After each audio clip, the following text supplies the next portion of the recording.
Happy Saturday, guys. We are back for an episode of Behind the Scenes Weekend Reporting. How are you feeling? It's my Tuesday, so, you know, I'm game. Me too. We are headed to Durham. There is a teacher rally next week, and they're going to be making some signs ahead of that rally. They're asking for more for schools and for students. So we're going to shoot an anchor package that our anchor Maggie will put together. So that's not going to be our story. And then after that, we're going to head to Lewisburg. A lot of you have probably already seen this story, but there was a man who was shot and killed by an officer. Soheil Mojarrad, officer-involved shooting happened in a shopping center parking lot in Raleigh. So today there's going to be kind of a vigil and a memorial set up for him that some of his family and friends are planning today. So we'll be covering that, and that starts at 2 o'clock. So we will check in with you guys in a little bit. We'll show you a little bit about what we do behind the scenes when it comes to interviewing and shooting video and editing. And we'll have a live shot tonight at 6, so stay with us.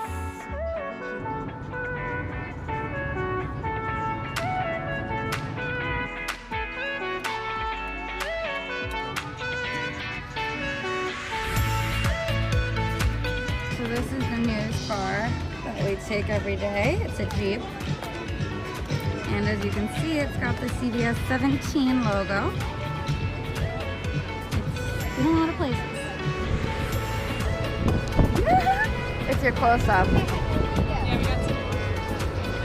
Oh, okay.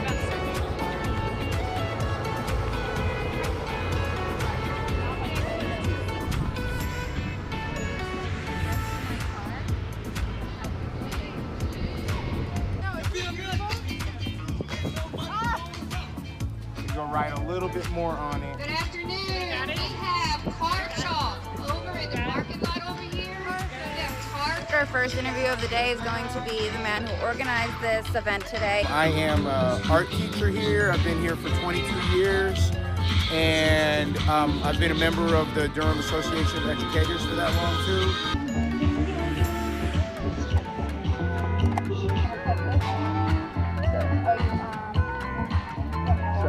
I'm gonna run it over there real quick. So every time we interview someone, we have to mic them up, and sometimes that can be tricky depending on what they're wearing, because you gotta have them run it up their dress or their shirt. But you don't want to see this wire because it's not cute. So hopefully this guy will put it up his t-shirt easily. So this is the Durham art teacher who also organized this. Okay. Okay, so if you could just kind of run this up under your t-shirt for me, just to hide the wire. So we're gonna stick this in the top here. Okay. I'm gonna help you clip it on. Okay. You're an art teacher, right? Yes. Okay. Awesome. Here. Here at the school? Yeah. Cool. Yeah, Okay, yeah. perfect. Give me 1 second to focus on it. Okay. All right. And you helped organize this particular event today too? Yes. Okay. Yes. I'm one of the organizers for today. Oh, and I'm also a parent. They're writing on people's cars to get their message out. Lots of people here participating. Okay, shoes. Did you get the shoes? My shoes. I just beat. And we're about to get some video, and then we're going to interview some people, and apparently Austin really likes my shoes. Oh.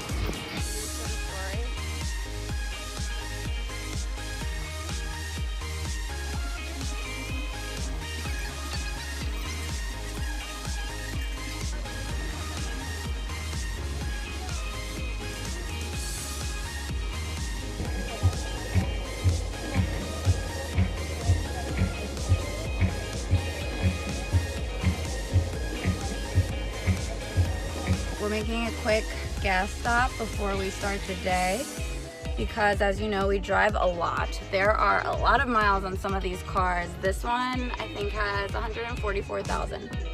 So we multitask a lot too when we're doing this, and sometimes we drive really far to like faraway places for stories. So a lot of times when we're driving, we listen to music or we just talk. I've been trying to learn Spanish lately, so sometimes we listen to like Spanish videos on YouTube. So it just depends on the day. Que pasa, mamacita? Besame mucho. Is that all you know how to say? No. Dime me. I said tell me what you wanted to tell me. Oh, I'm not gonna tell you on camera. Okay, we'll be back. We'll be back after this quick break.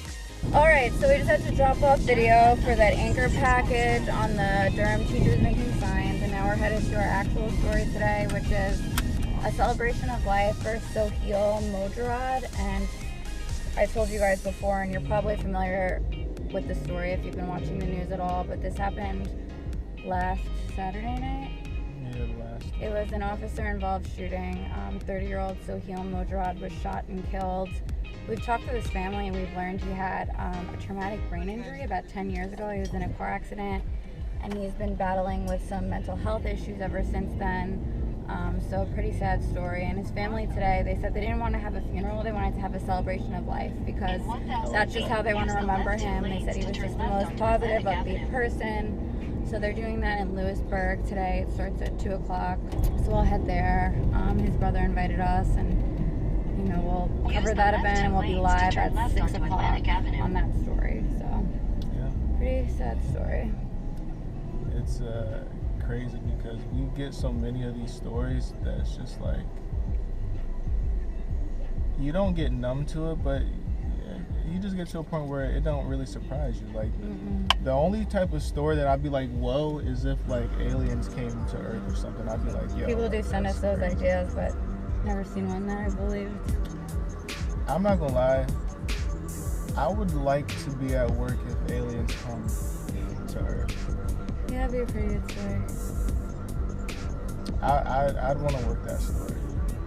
I don't know why, but I would just want to have that footage, because that footage is going to be played for like the rest of humanity, and I want to be like 60 years old and be like, hey kids, that's your granddad's video right there.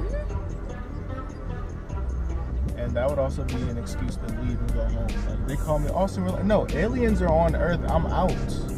Like, all bets are off the table. If aliens come back to Earth, You think we'll also have to work? What do you mean? 1.5 miles. what? I'll get the first interview with an alien. Okay. I mean, if they're cool, then yeah. But you go talk to them first. And Oh, you're gonna leave me alone? What'll I also talk you about? Hey, look, we're talking about aliens, right? So we are getting in the car now. We have been covering the celebration of life for Soheil Mojarrad, the young man who was shot and killed by police officers last weekend. And we are now getting in the car because we have to transcribe the interviews. We interviewed his father and his brother. Really, really sad, but a beautiful celebration and a beautiful tribute to him.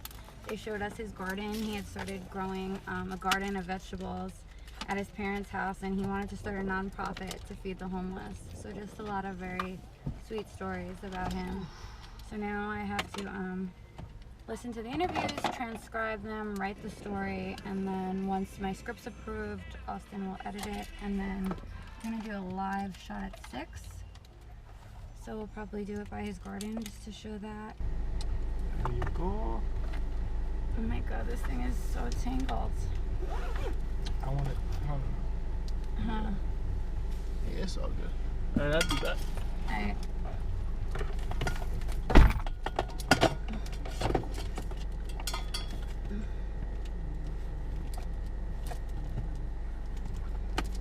Why does he have to have his stuff all tangled, make my life harder? Ah! I'm gonna unplug this. Yeah, this kind of stuff is always really hard to cover. It was nice of the family to invite us here. I know these situations are hard. Soheil, he had a traumatic brain injury. He was in a car accident, and his brother told me that a truck basically ran over his head, and he survived, but it left him with a brain injury, and he also struggled with mental illness ever since then, and he had some treatment. His brother told me he was on medication in and out of mental institutions, but he struggled with it. And one of the things the family wants to stress is just the importance of talking about mental illness and trying to get rid of that stigma. So this is kind of the most tedious part of the process of what we do day to day, and that is just going through and transcribing the interviews. It can take a long time depending on how long the interviews are. And sometimes the computer freezes too. So right now I'm loading in all of the video from today. And it's freezing. Okay, so we are loading in the video clips from today.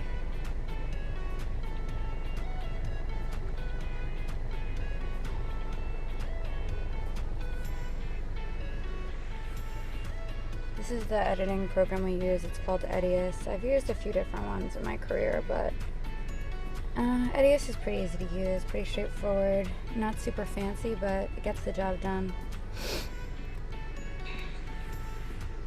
Austin says this is a new computer, yet it's going incredibly slow.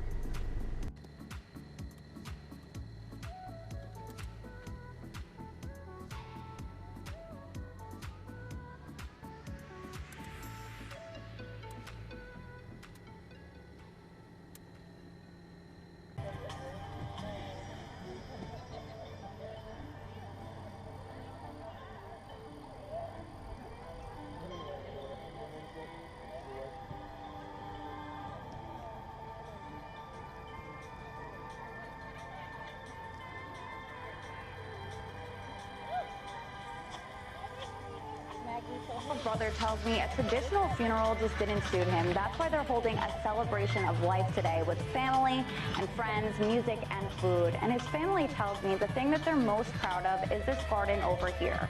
Sohel's father tells me he started it about a week before he died, and the whole goal was to grow food to start a nonprofit to feed the homeless. Murdad Mojarrad says his son struggled a lot with his mental illness, but no matter how much he was hurting, he held on to his positive attitude. Even in his darkest time, when he was suffering like agony, and I would feel it, and he just would give you a hug and say, you know, it's okay, bro, it's okay. On Saturday, family and friends gathered to celebrate the young man's life. I feel really lucky that I was able to happen in my life for 30 years. He died a week ago after he was shot by a Raleigh police officer. I'm not mourning his loss. I'm just a proud dad. He's changing the world, and I know that. Sohel was in a car accident about 10 years ago and suffered a traumatic brain injury that left him with permanent brain damage, and he struggled with mental illness ever since. Mental illness isn't something that, that should be kind of off in the corner and not really talked about. His brother tells me Sohel's been on different medications and in and out of mental hospitals for years. He hopes his brother's death will help start a larger conversation about how we can help some of the most vulnerable members of society. He's the kind of guy who would literally, and has, given the shirt off his back to someone, who literally has given the last of his food multiple times because he just saw it and said, I think they're having the worst day to me. The last cent out of his pocket because, babe, he's like, I think they can use this more than I can right now. Who has met someone within the first 10 minutes of knowing them, saw they were homeless and they were cold, and he said, hey, you know what? You can come crash in my car or my van today. And that person came and found us. That's what I want people to remember about Sohel. That is who he was. Now, the FBI is still investigating this shooting. Raleigh police did release a report on the shooting that said Sohel pulled a knife from his pocket and moved aggressively towards that officer before he was shot. Now, Sohel's family says he was wrongfully killed, and they will continue to seek justice.